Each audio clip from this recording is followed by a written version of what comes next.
I'm Jason.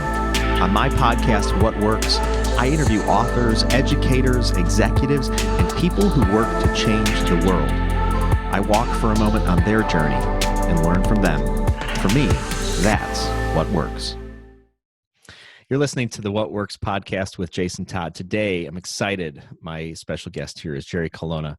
He is the author of Reboot, Leadership and the Art of Growing Up, and he's also the founder of and CEO of Reboot.io. He is known as kind of the supreme coach. I know that's over.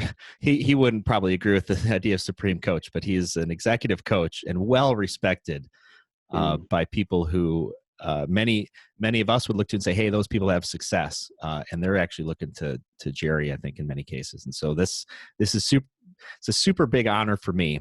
But I invited him on this podcast because I read his book, Reboot, and it spoke to my heart. And so I'm just honored to be able to share this journey. Welcome to the What Works podcast. Oh, thank you, Jason. And it's a delight to meet you. It means a lot to me that the book meant something to you. As you know from reading the book, writing something that would touch somebody's heart and really provoke their mind was something that I really wanted to do. And then I really liked your little introduction. Lately, somebody on Twitter started calling me the business philosopher. And I kind of like that. I was a philosophy minor in college, so that's kind of cool. So I enjoyed that. I think that's fitting, actually. The business philosopher. And yes. Supreme coach. And supreme coach. And you can even go so far as say, dear leader. Dear leader. Wait a minute. I've seen these. Netflix has all these cult videos where they're unpacking things. This never ends well, Jerry. I am not your guru. That's a good one. Yes. That is a good one. Well, one of the things that struck me in this book is your authenticity. And I know that's kind of just a buzzword nowadays, but I really do believe there is this thing about vulnerability. And I've sensed it in myself, being not vulnerable and then becoming vulnerable. And I sense this vulnerability in you, where you talk about these moments in your life and along your journey, which seem to be defining moments where you made radical, it seems, life changes. You came to the fork in the road and you just took off on some direction, and you start unpacking now where that's led you, and you go down this journey of faith. And I'm curious, as you look back in your life now, just sharing this journey together here for this brief moment of time, how far are you now? When you look back, how far are you from where you were, and how would you characterize that? Well, I'd love to answer that question, but I'd like to do something first, please, which is just a word about authenticity and vulnerability. You're right. I do talk about the fact that the word authenticity is a bit overused. It's kind of like another version of mindfulness. Like, what the hell does it mean anymore? Right. So, being a kid from Brooklyn, I like to occasionally drop things into very simple language, which is being real and being true. And true as in the way, I often visualize this, the way the spokes of a bicycle wheel are tuned so that the wheel is trued, so that when it spins, it can spin almost forever. So that the inside of someone and the outside of someone are actually aligned in that same process of truing up. And a word about why that's so important.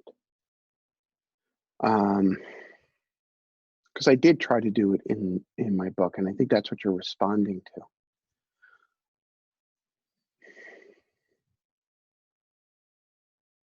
When we author a book, when we stand up in front of an audience, when a client comes to me as a coach, when we hold our position as CEO of a company, we have power.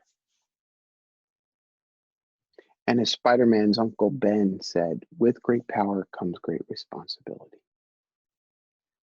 And for me, the responsibility is to be real, mess and all. Because if the person who has power is aware and awake and true, then it does something really magical. It makes it safe for other human beings to show up. Right. And that was an important context statement to then get back. And I've still got your question in mind. Mm-hmm. When those moments of what you describe as defining moments, and in some ways I describe them as asteroid strikes in my book, right? Is when something happens that from which the rest of your life starts to unfold.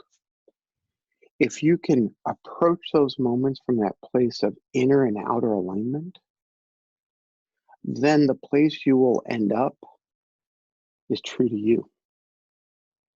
So that's a long-winded preamble to get back to your core question, which is, I am me then versus me now. Me then at 38 versus me now at 57. I am essentially the same. I continue to build upon. I just finished up a call with a client. I continue to build upon the knowledge that I had then, but I am vastly different. Recently, I had lunch with a dear friend whom I haven't seen in 15, 16 years. And we sat down in Seattle, where I did not pick up coronavirus. You don't know that. We don't know that. Incubation period. I'm from Colorado. We have drive-through testing. And he sits down and he says, he looks at me and he says, you're just in your seat. You're in your boots. Right? And what he was referring to was something I often say to a client, which is, hold your seat as if you have every right to that seat. Mm-hmm. And so the main difference, both in terms of the work I do and who I am, the main difference is I no longer am plagued by wondering whether or not I have a right to be here. Mm. I love that. Mm-hmm. I feel that.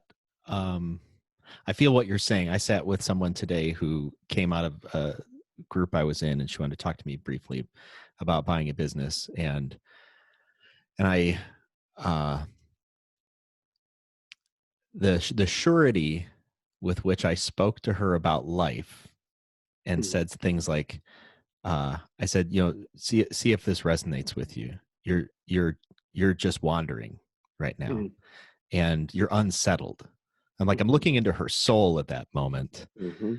with a compassion, which I didn't have, I think, in my life several years ago, and an authority all at the same time.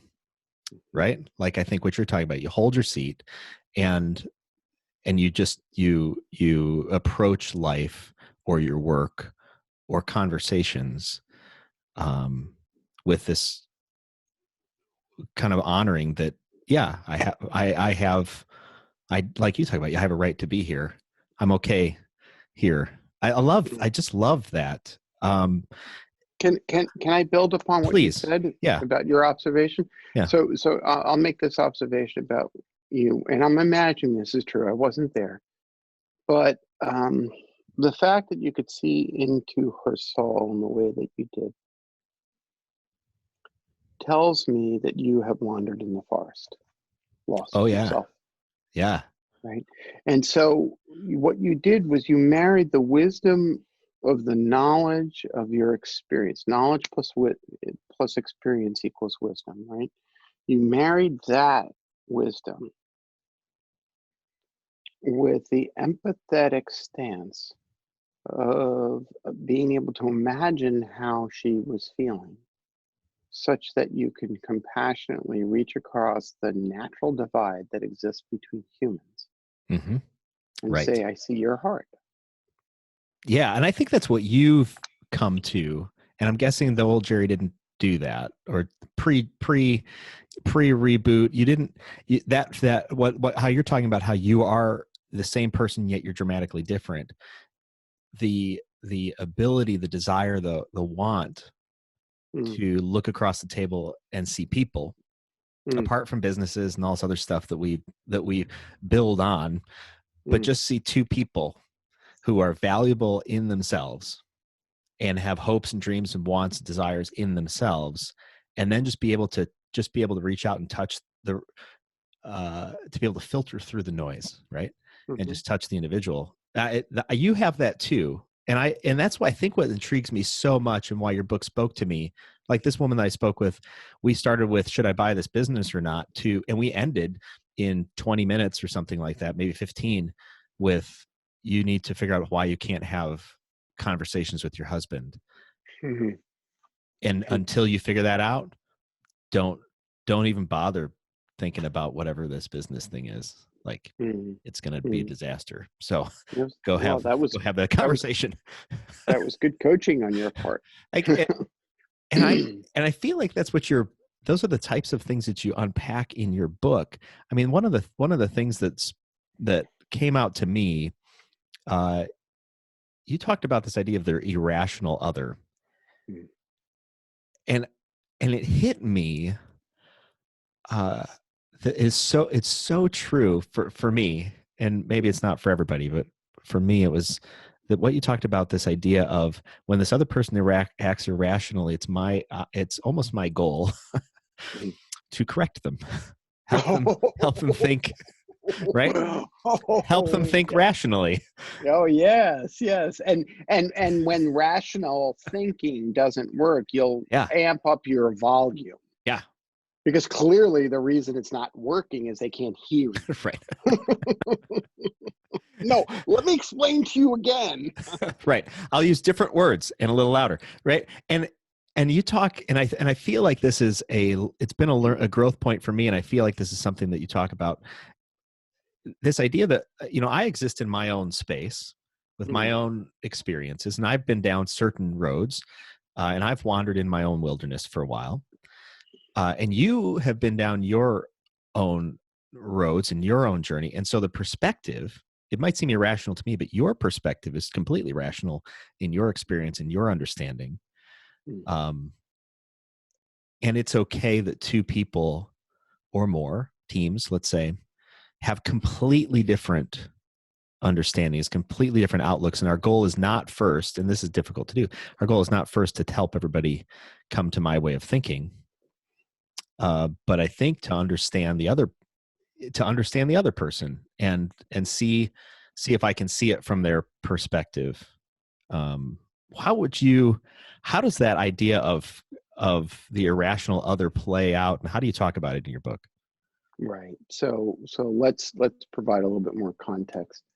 Um, it's kind of a tongue-in-cheek discussion, and to be clear, I use examples from my childhood of interacting with my mentally ill mother, who was the kind of, she had, she passed away a few years ago. She had schizoid affective disorder, bipolar. And so she would often hallucinate. And as a child, and those of your listeners who have grown up with mental illness in the home know the experience of feeling gaslighted, where you start to question your own sanity. And the insight that I I shared in that chapter, which was, by the way, the most difficult chapter for me to write. The insight I shared was the realization that part of my challenge, and I see this in so many relationships that, in effect, find their way into the coaching sessions that I do, including, but especially with co-founders, that part of that experience is that for the individual who's experienced the other, when they experience the other as irrational, more often than not, behind all of that is the fear that that irrationality is going to somehow hurt me, right? And so what I tried to speak to in the book was the notion that when you're encountering someone who is not merely motivated by their own truth, but when you're encountering someone who is really triggering you to the point where they're just so, quote, irrational, there's an opportunity implicit in that to actually go deeper in your one's own introspection. Because 9 times out of the 10, they're looking at you saying you're the irrational other. Right. Right. And so, and so there's this opportunity to use that point of friction, that point of challenge, that point of pain, which, by the way, is a core theme of the book, right? Yeah. We use those moments of pain to go deep again. Because it's those moments of that, for example, the moments of shame that can teach us about the stories we carry in our head about what we're supposed to be and who we're supposed to be and whether or not we're going to be loved unless we're that person. Or it's the stories about the way people are supposed to behave. This is truth. They're supposed to behave this way, except that they don't. And we have to live in a world that doesn't comport to these internalized belief systems that we grew up with. And so, to me, these kinds of lessons are not just lessons designed to encourage your growth into the full potential human being that you can be, aka an adult, but they're lessons for moving towards being okay with things, that equanimity that I speak about. So Jason's ranting. So what? Right. What's the threat? Right? And the truth is, the threat, probably when we were a kid, the threat was real. And so we've internalized that. Yeah. One of the lessons that came out from your book to me, if I look back on my childhood, I had a pretty charmed childhood. Mom and dad got along, brothers and sisters, they were generally pretty agreeable. And so I don't have a lot of complaints. Somewhere along the line, though, and this is interesting, the surety that they would be there, mom and dad are going to be there, brothers and sisters are going to be there. The surety of that not only gave me the ability to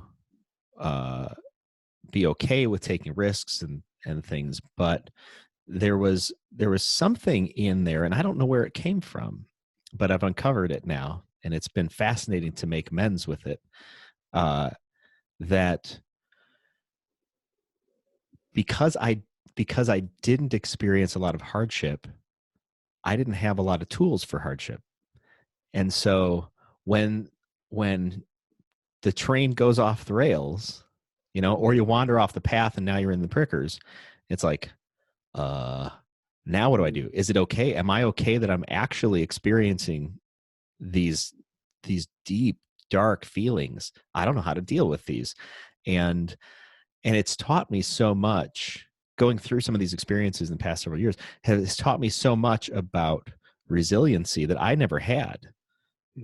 And I've got friends who've grown up in situations that they never should have made it out of. You look at they're like, yeah, I should be dead now, but I'm not, and here's why.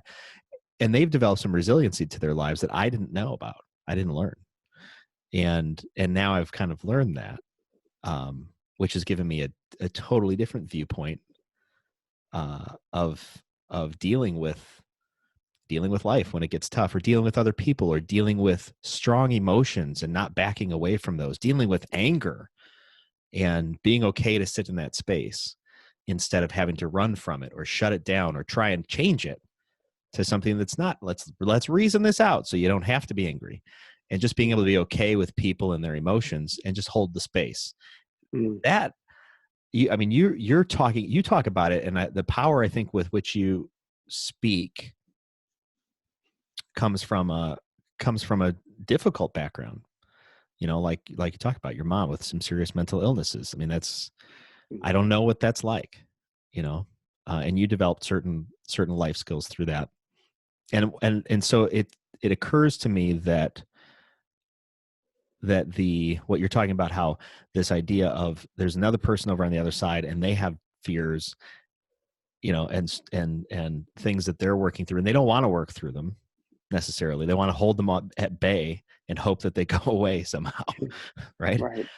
Regardless of our backgrounds, we all have those things sitting in us, undealt with issues, things that we're not able to look at even. I don't recall if you talked about in your book, but the idea of the shadow, the things we hide, repress, and deny, and don't want to take a look at, much less tell you about.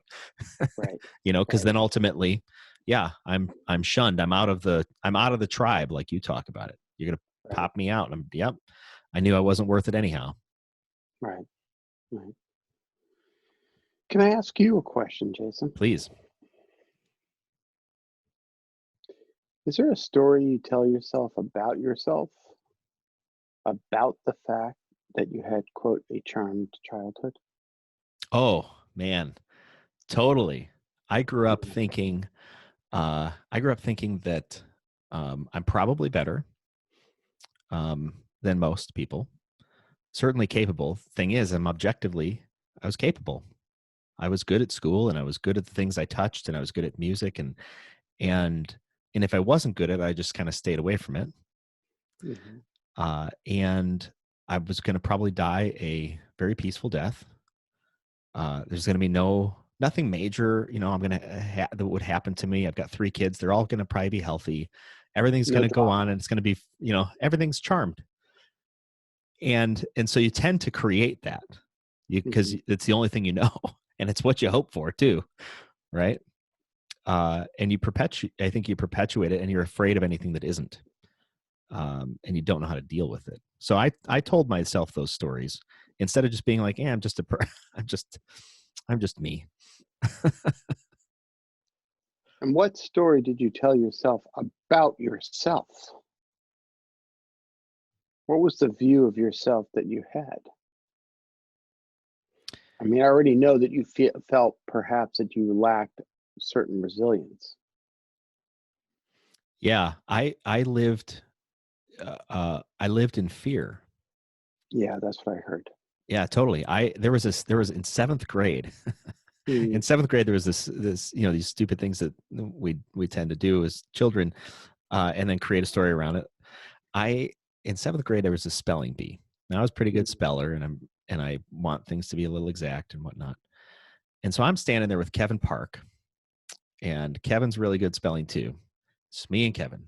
And we come to the end of this spelling bee in our classroom, and whoever's going to win the classroom is going to go on to the city or the region or whatever this thing is. And I recall looking back on this moment going, this is the story. It's like, I was such a good guy. I purposefully spelled the word wrong because I knew Kevin cared about that more than me. He cared about going on to the spelling bee. That's bullshit. You know what the real truth of it was? Jason was afraid that if he won this and then he went on to the big time, the big spelling bee, he's gonna fail. And then he's not good enough. Ta-da! And so the story got twisted ever so slightly to make me a hero for Kevin, when in fact Jason's a sissy. Jason didn't want to move on because he was afraid of failure. And that's it's looking back on it now, it's like, oh, that makes perfect sense. Because Jason didn't know how to fail. So I want to acknowledge that you're laughing and you're smiling, but there's a lot of poignancy in that story. Oh yeah. I chuckle And now because it's like, because I've coming to love the journey, just to experience it. I mean, just to go like, yeah, that was, oh, I did that. I twisted that story in my mind because actually I'm afraid of failure. And just to see how it works out. I mean, it's, to me, it's fascinating, and there's a particular joy in it, right? There's a joy to come to those realizations and to walk through it. There's a joy that a woman would show up in the office today, and you're just like, man, I don't know what it is, but I can see exactly where you're at, and here's the way through. There's a joy in that. yeah, and let's slow down a little bit. You used a big word for a 11, 12, 13-year-old boy. You used the word sissy. I knew you were going to say that. Wow, it's a big word.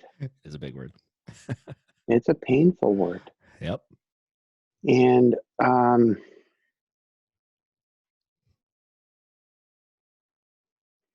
it's a word that can evoke shame. It's a word that can evoke pain. It's a word that's weaponized and used against people. Totally. And I think you were doing something very, very sophisticated to keep yourself safe. And what you were doing was actually critiquing yourself. Because how old were you? You said seventh grade? So you were Seventh like grade. 11, 12, maybe Something like that. 13. Yeah. Yeah. So let's say the 12-year-old Jason, how did 12-year-old Jason feel about Jason who threw the competition so that he would not run the risk of failing on the bigger stage? Well, 12-year-old Jason had to change the story and turn it into 12-year-old Jason is here for him. Here, He is such a nice guy. he's such a great guy for his buddy Kevin. He's going to misspell a word that he absolutely knows how to spell. And what did 12-year-old Jason really feel about Jason? My guess is 12-year-old Jason really wanted to achieve something and move on. But 12-year-old Jason got stuck in this idea, well, I just don't care enough about it. And it's probably true. I probably didn't care at all about the spelling. What I heard was the fear, which is, So, as yeah. you described, I've been afraid forever. And so I just want to pause and just honor that what 12-year-old Jason did was, again, very sophisticated, but very complex. And how old are you now? I'm 42. So 30 years later, you get to put that down. Oh, yeah. You do not have to carry that one anymore. Yeah. Do you have kids? I do. I've got 3. How old? 19, 20, 19, and 14. Right. So the 14-year-old is closest to the age. What's the 14-year-old's name? Madeline. She's a girl? Mm-hmm. Yes. Okay. They are a girl. Yeah. Let's hope that Madeline doesn't have to carry that kind of sophisticated twisting. Right. Yeah. Oh, man. Right. Well, by the way, you knew what you were getting when you read my book and you invited me on the show. So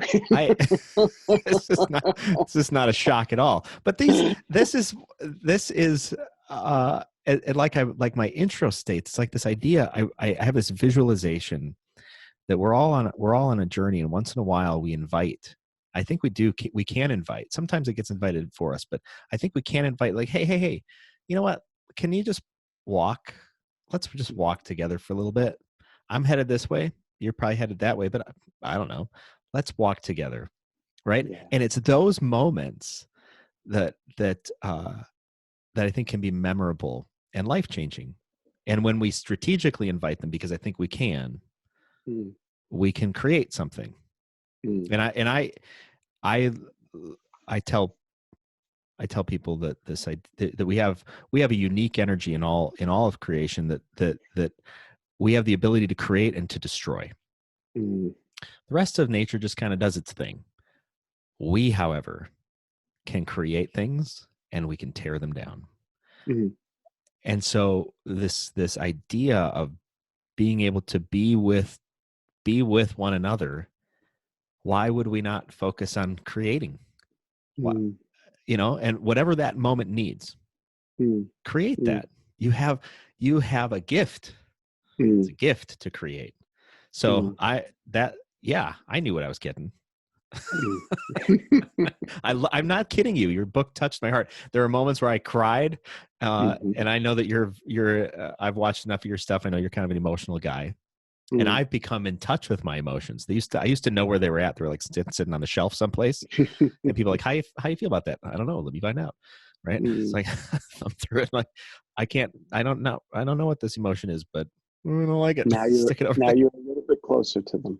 Now I'm just like, okay, here it is. Here's my emotion, and I Well, can use them. isn't that the truism, the truth? Yeah. Right. When we're socialized to keep those emotions on the shelf, we may come across as not intentionally, but we may come across as not entirely true, Yes. and that can be felt by others. Yeah, and there's a connection. There's a connection that, as I was going through the bookmarks that I made for myself in your book, because I was listening to the audiobook, you talk Mm, about in this idea of truing things up and integrity. You say aliveness comes from living a life of personal integrity in which our outer actions match our inner values, beliefs, wishes, and dreams. And right before that, you give a quote. People conflate the purpose or pursuit of purpose with the pursuit of aliveness. People mhm. conflate the pursuit of purpose with the pursuit of aliveness. Break that down. It seems there's a Well, the quotes from nugget in Joseph there. Campbell, yeah, Yeah. the quotes from Joseph Campbell, and what he was responding to was, and Campbell, the great mythologist and interpreter of the human experience, and what he was responding to was the collective question that so many folks have, which is, what is the meaning of life? And rather than, what he was doing was making an observation about the question that people carry, which is, what is the meaning of my life? And he was short circuiting to the end, saying that in his observation was that people want to know the meaning of their lives. They want to know the purpose because they believe that will give them a feeling of aliveness. Hmm. And I think that the larger issue that is lost in that, right? What happens is that out of the fears of the emotions that the pursuit of the answer to that question, what is the purpose of my life? Out of the fears that that question can invoke, we intellectualize that experience. Hmm. We put those feelings on the shelf. It doesn't surprise me that that section spoke to you, because um, in order to feel alive, you have to feel the full gamut of your feelings. That is the definition of aliveness, right? That and respiration.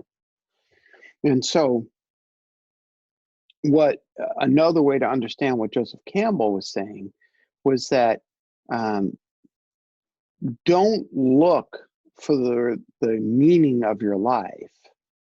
Do the things that give you a sense of aliveness, and meaning will flow from that. Hmm.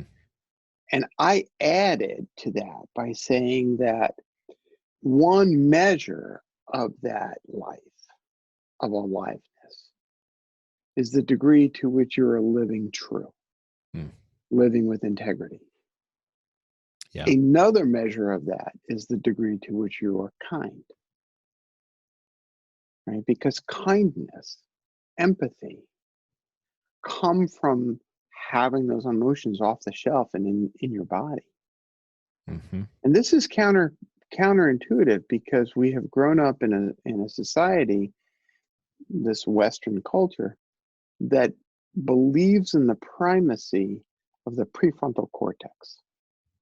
Given enough time, I can figure out anything. Given enough books, given enough pencil and paper, I can puzzle it all out. And what we're talking about is something else. It's about feeling your way into your own purpose rather than defining your purpose and then achieving it. Yeah. I feel like in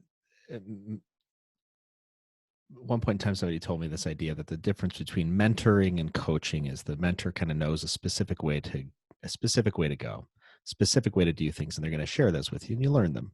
Whereas coaching begins at the premise that the answer is inside you, you're just not yet aware of it, and we ask better questions and get better answers. And this idea of connecting, I think what you're talking about, connecting yourself with the hidden parts of yourself, or the parts that you don't want to look at, and the parts that you've put on the shelf, yield this idea of who am I? And then once you are that person, then you will be that person. You will walk that out. The things that you do will have your fingerprint on them. It's like people who literary scholars who have see works that they don't know who the author is, and they look at them like, oh, the voice with which this person speaks must be this other, right? And they can identify the author and feel like that's what you're talking about. Yeah, there's actually a framed quote in the bookcase there that I can't turn the camera around to show you, but it's from Suzuki Roshi. And what he wrote was, to find the meaning of your life is to find the meaning of the everyday. And what he's saying is, by looking at the work that we do, the way we are every day, that will uncover and reveal the work that we are to do, the person we are to be, right? Put another way, where we place our attention starts to define our lives, right? And so we go back in time. You were curious about the state I was in versus the state I am in. The state I was in was not confident enough in my true worth as a person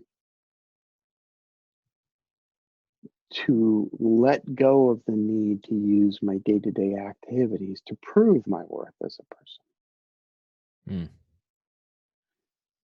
Today, that question is so much less loud in my life that I can bring my full attention and presence to my clients, to my work, to walking down the street, to sitting here doing a podcast conversation with you. The irony is, the non-intuitive irony is, I am 1,000 times happier, not focused on happiness. Right. Yeah. Right. Not focus on getting, not focus on achieving, not focus on attaining, not focus on being perceived to be whatever it was that I needed to be perceived as. And the consequence of living with that integrity is I'm happy. Right. And it seems also for you, you're a very intellectual guy. And I try not to be insulted by that. I know, I can imagine. But your gift of being able to think things through is, which I think you used at one point in time to serve you to kind of like to uphold like who's Jerry, and a Jerry's good enough, smart enough, and he can do it. Yeah. Now is the same strength that you use to think through all of these complex situations in the heart, Mm-hmm. and can lay them out. It's like you can almost, I feel like you can lay them out, as you would on a conference table or on a board, and then consider and really process how are all these things coming together, and then articulate them. Because clearly you've been thinking about this stuff for a long time. You're so articulate in how you roll them out. Mm-hmm. And you mean exactly what you're saying. Oh, now that's a compliment. I strive to mean what I say and to say what I mean. I strive almost to drive the people in my life crazy because I am very careful about what words I choose. But yeah, I think what the result is that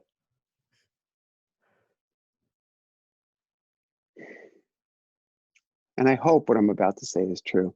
The result is that the people with whom I engage feel seen and heard, which I think that there's no greater gift that you can give another human, is to see them and to hear them and feel them fully. Can I tell you a quick story? Please. I did a book reading at a client company on Monday. Today's Wednesday. And I read from the chapter on equanimity, which begins with a really uncomfortable thought, which is the line is something like this: "Here is a fact to break your heart. Parents, children, lovers, friends, dreams all die." And I go on to talk about the roller coaster of life, and that is what life is supposed to be. Life is a roller coaster. Right? The existence of the roller coaster of the emotional experience doesn't mean you've done something wrong. It just means you're alive. Right? Yep. Anyways, as the conversation unfolded, I made a comment about the irrational other. We were talking about that. And this woman off to my left just nodded so strongly. It was like her head was a bobblehead. And she was just nodding. I was like, okay, I'm really saying something that's true for her. And then finally she raised her hand and made a point, and she asked a question. And what she asked was so revealing. She said, we ended up talking about culture and organizations, and she said, how do you create a good culture when people like myself are so afraid to drop the wall? And I paused in my response, and I looked at her and I said, she was a woman of color. And I said, I want you to know that I see you. And I just need to identify that I am a white, cisgendered male of power and privilege. And so I said, and there are good and important reasons why you keep that wall up. Because you have learned to stay safe. Mm-hmm. And it's a lot easier for people who have power in a given situation to drop a wall. And she was startled by my response, and then she started to cry. And she said, it's really, really hard for me to share my true feelings. And I kept saying, I know, I see. And you keep doing that. You keep yourself safe. And then she paused and she said, but wait, I'm sharing my true feelings right now. I said, yes, you are. I see that. And then she said, and I'm safe. I said, and yes, you are. Yeah. Right. Now, I say all that because that gift flowed both ways. There was something I said that enabled her to nod her heads and and there was a connection that she was feeling that was body, it was somatic. She was feeling it to the point where she had to shake her body. And in that somatic connection, she felt safe enough to identify, in effect, how often she doesn't feel safe. And in that, she gave a gift to everybody in the room. The CEO, who's a client of mine, came over to me and said, she never opens up. Wow. And I learned more about her in those few minutes than I've known in 2 years. Yeah. What a shame. What a shame that we hold ourselves so tightly that we force, I think, sometimes, or demonstrate to others how important it is that they hold and withhold. And I, like you talk about in your book, and in the core, at the core, and I think of it this way. I don't think you said it this way in the book, but at the core, we're little kids, and we're on the playground again with our ball, and we're hoping that somebody's going to come play ball, and we're terrified that we would walk up to somebody and say, "Hey, you want to play ball with me?" And they'd say, "You? No, I'm not playing ball with you." And instead of valuing others and helping them be seen, we instead make them feel alone in our presence because we're happily playing ball with everyone else. And I'm just left there. Okay. I knew it. I think your observation is spot on. And if I may add to it, I actually am not 100% sure that when we say no, or when that person says no, I won't play with you, that we then go off and we're in community someplace else. I think what's happening is, even when we're in a group, we remain alone. Yeah. And to me, the truest tragedy here is we are unnecessarily alone. Yeah. And so we don't get to be human together. And being human together is the most powerful of experiences. Yeah. I mean, and in just the kind of a cultural and timely note, the coronavirus is going around now, and countries are closing areas of their country or maybe their entire borders, and parts of the world are going into economic recession over this, and who knows what's going to happen here in the States. What happens when all the things that we built, which keep us safe externally, aren't there anymore? What then? What if we are just people? We are just humans waking up, hoping to be loved and to give love and be accepted and to give acceptance. What if that's all we are? And what if all of this stuff, like we talk about, this idea of Western society, which seems to perpetuate some of these things, what happens when there's nothing except people? We're just human. What's something practical? What's a practical way? And I think that people should read your book for sure.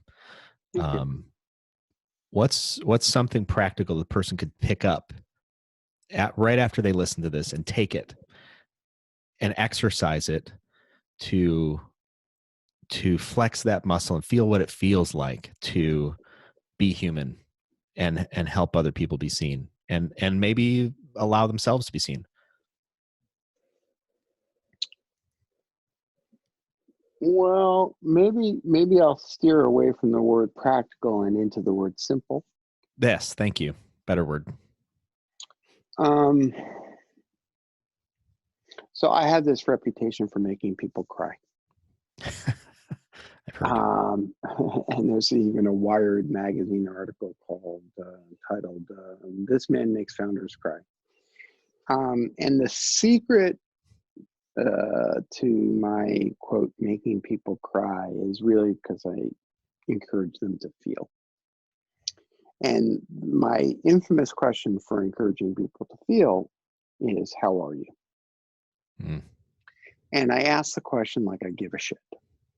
Mm-hmm. Because too often, we ask that question and we actually don't care. Yep. We use it as a conversational bridge or as an interlude or a pause in the experience. And so maybe the simple thing that we can do is take someone with whom you are involved but haven't spent a lot of time in true intimate connection with. You go for a walk. You had this image before. Walk shoulder to shoulder. Speak one to the other for 15, 20 minutes uninterruptedly. Let the listener do nothing, no fixing, no setting straight, no explaining. Just listen. And speak to the question of, it's a simple icebreaker that people often use. The thing I wish people knew about me is. Mm. Right? First one speaks, then the other speaks. Take a walk with your teenager. Take a walk with your spouse. Take a walk with your sibling. Take a walk with your co-founder or your coworker. And just talk to that question. I guarantee you tears will flow, because what happens is, like the woman the other day, we experience being heard. And that's the biggest tragedy. Maybe the silver lining, I don't know, I'm in New York, as the coronavirus scare sweeps the nation and conferences and speaking gigs are canceled left and right. Maybe the biggest gift is we all slow the fuck down. Mm. And we just hang out with each other. And, markets are volatile and we're all getting nauseated by the markets, and it is what it is, what it is. And check out that moonrise.